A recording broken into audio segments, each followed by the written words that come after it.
Hey, what's Brody? Welcome back to News Toast, and today we're going to talk about the console wars, or actually their lack of. This is a video that I've been really wanting to make for a while now, and today it just kind of hit me. We just got a brand new trailer from PlayStation, and it's kind of an historical moment for gaming when you start to think about it, because we are seeing this joint collaboration between PlayStation and Xbox. You know, these two bitter rivals that has gone at us since the early 2000s, quite ferociously at that.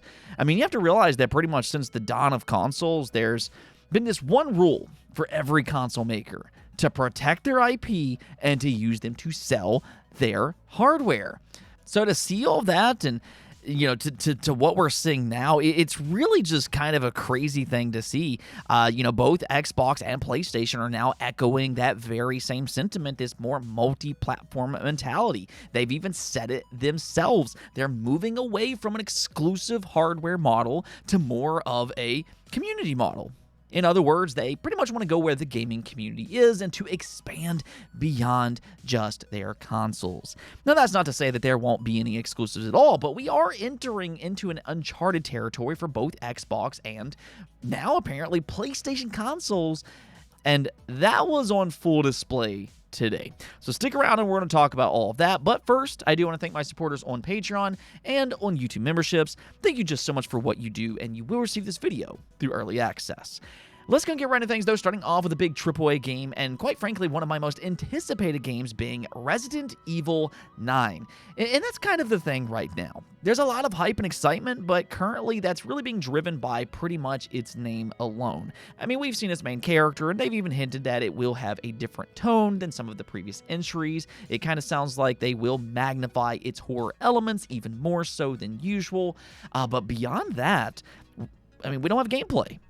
However, that might soon change because good old Jeff Keighley just confirmed that it will be a part of Gamescom.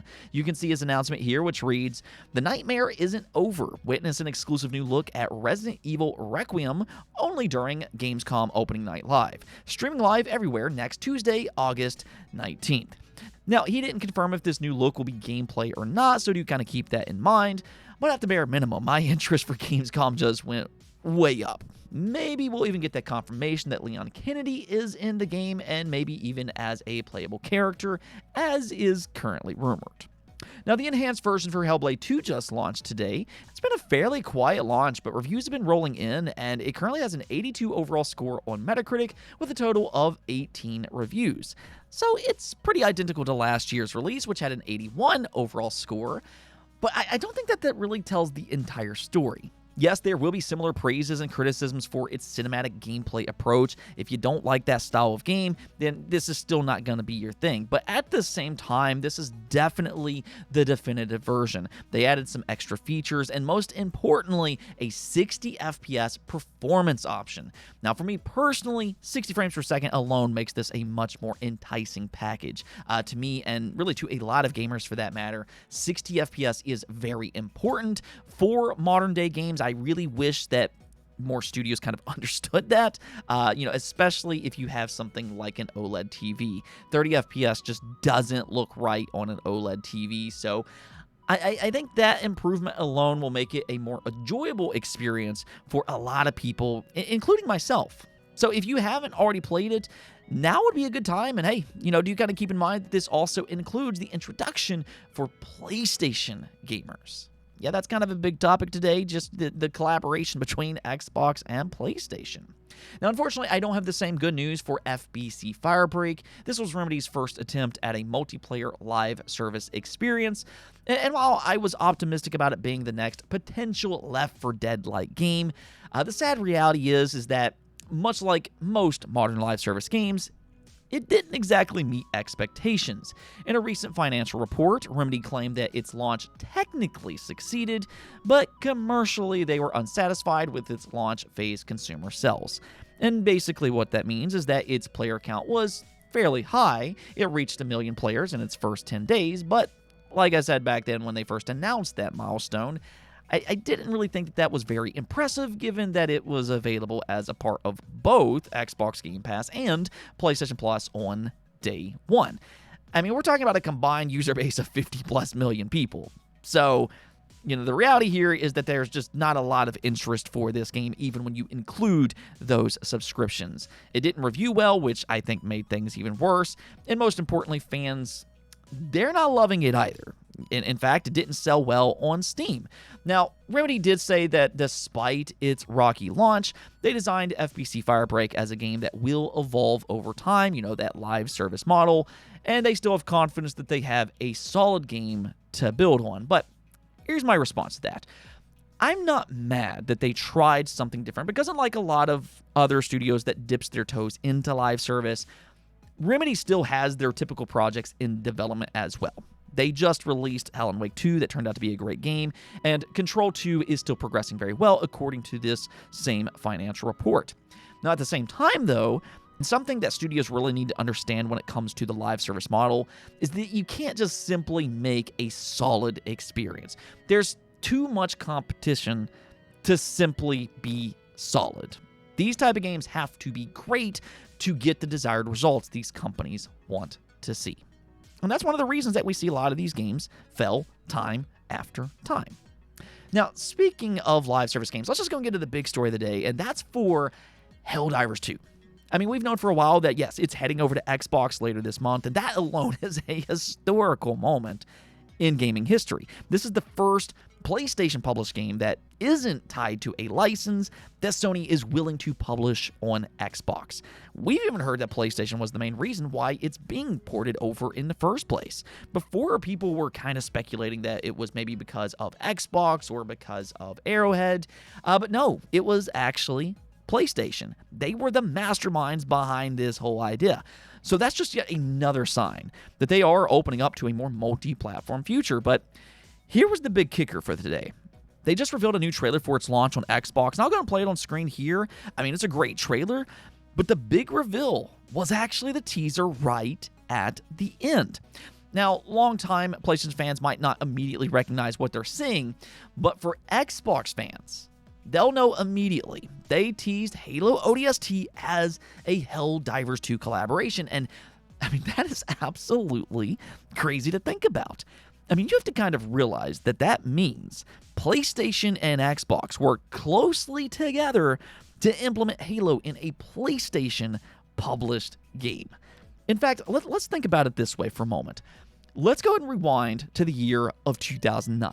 This was at a moment when Xbox was at the top of their game. The Xbox 360 was doing very well for itself. And for the first time ever, and maybe for the only time, they were being truly competitive with the PlayStation brand in terms of units sold.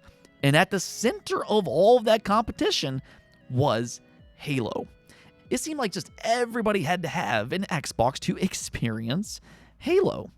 So Sony had to do something about that. They needed to steal some of its thunder.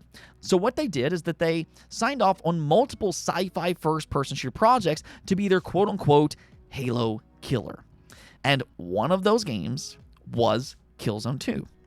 It launched in 2009 as a PS3 exclusive, and quite honestly, I think it was as close as that they've ever got to having a true Halo competitor. What's amusing about all this, though, is that we can now fast forward 16 years later into 2025, and here we have a game by the name of Helldivers 2, and it's actually joining those two franchises together.